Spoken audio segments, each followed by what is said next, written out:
আসসালামু আলাইকুম। দাখিল দশম শ্রেণী তোমাদের পাক নির্বাচনী পরীক্ষা 2026-এর হাদিস শরীফের।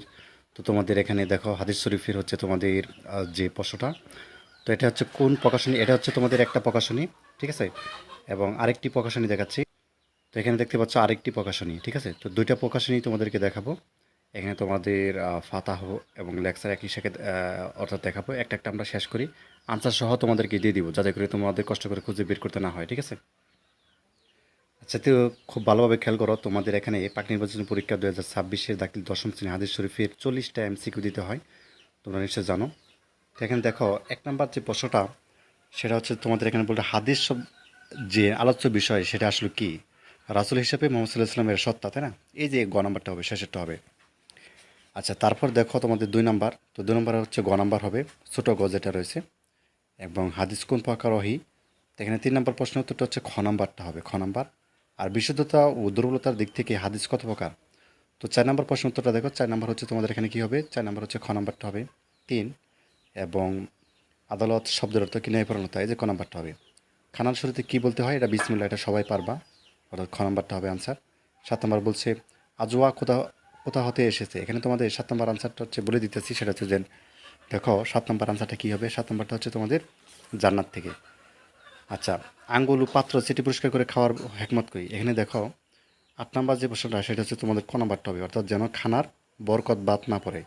তারপর দেখো একটা শব্দ দেওয়া আছে, এটা বাপ কি বলছে। তো এখানে 10 নাম্বার হচ্ছে খ নাম্বার হবে আনসার। সরি, 9 নাম্বারটা, 9 নাম্বার হচ্ছে গ নাম্বার হবে, ঠিক আছে? ছোটো গ যেটাকে আমরা বলি তাফে ইলুন। এবং তারপরে 10 নাম্বার, 10 নাম্বার দেখো, এটা হচ্ছে তোমাদের খ নাম্বার হবে আনসার, ঠিক আছে? এই শব্দগুলোর মূল বর্ণ কী? তো খ নাম্বারটা হবে। এরপর দেখো সাদাকা কোন শ্রেণীর ইবাদত? তো 11 নাম্বার হচ্ছে তোমাদের ক নাম্বারটা হবে। তো এরপর দেখো তুমি হচ্ছে দেখো, এখানে দেখো হচ্ছে 12 নাম্বারটা, যে অবৈধ উপায়ে অর্জিত সম্পদ দান করে সওয়াবের নিয়ত করা কি?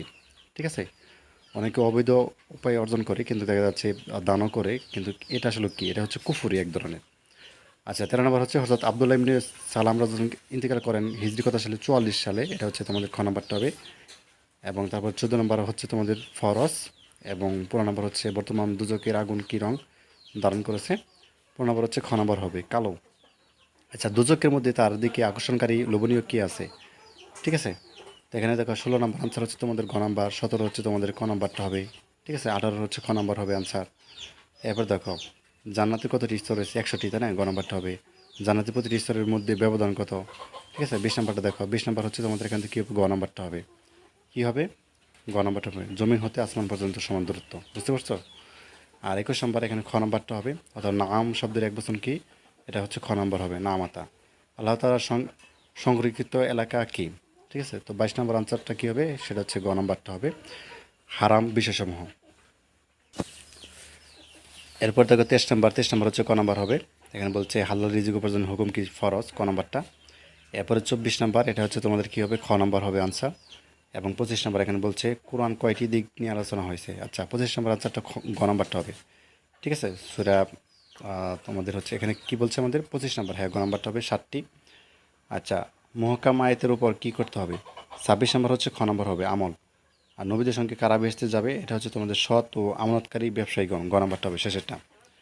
উম্মত মোহাম্মদ মধ্যে সর্বশ্রেষ্ঠ কারা? ঠিক আছে? তো 28 নাম্বার হচ্ছে তোমাদের এখানে খ নাম্বার হবে সাহাবীগণ। এবং শেষ জামানার মুমিনদের জন্য মৃত্যু শিও কেন? ওই যে ফেতনা পড়ার আশঙ্কা, তো খ নাম্বারটা হবে। আচ্ছা, 30-এর হচ্ছে তোমাদের এখানে গ নাম্বার হবে শেষেরটা। আর 31-এর এটা হচ্ছে গ নাম্বারটা হবে, ঠিক আছে? সাহাবাই কেরাম। আচ্ছা, তারপরে তোমাদের আমি হচ্ছে বাকিগুলো দিতেছি, যেমন এখানে তোমাদের 32 নাম্বারটা রয়েছে, 32 হচ্ছে ক নাম্বার হবে, ঠিক আছে? ক নাম্বার কী আছে দেখো? হারাম হবে, অর্থাৎ মদ্যপান হুকুম কি? হারাম। কবিরা গুনাহ কীভাবে করলে ইমান চলে যায়? এটা হচ্ছে বৈধ জ্ঞানে করলে, যে ক নাম্বারটা হবে। আচ্ছা, তারপর দেখো 34, এটা হচ্ছে ক নাম্বারটা হবে। 35-এর আনসারটা ঘ নাম্বারটা হবে শেষেরটা, ঠিক আছে? এবং সন্ত্রাসী কর্মকাণ্ডের হুকুম কি? এটা হারাম। মুসলমানদের উপর অস্ত্র ধারণ করার হুকুম কি? ঠিক আছে? এটা কবিরা গুনাহ, 37 নাম্বারটা। এরপর দেখো সন্ত্রাসী গোষ্ঠী কোনটি? সন্ত্রাসী গোষ্ঠী কোনটি? যারা আল্লাহ ও রাষ্ট্রের হুকুম কী করে? এখানে তোমাদের মানে যারা অন্যায় হত্যা এবং অগ্নিকাণ্ড ঘটায়, এই যে খ নাম্বারটা হবে। 38 নাম্বার। 39 নম্বর গ নাম্বারটা হবে কুদৃষ্টি, অশ্লীলতা কি কি কমায়? জ্ঞান কমায়, ক নাম্বারটা, তাই না? দুঃখিত, এটা মর্যাদা কমাবে, ঠিক আছে? মর্যাদা, গ নাম্বারটা হবে।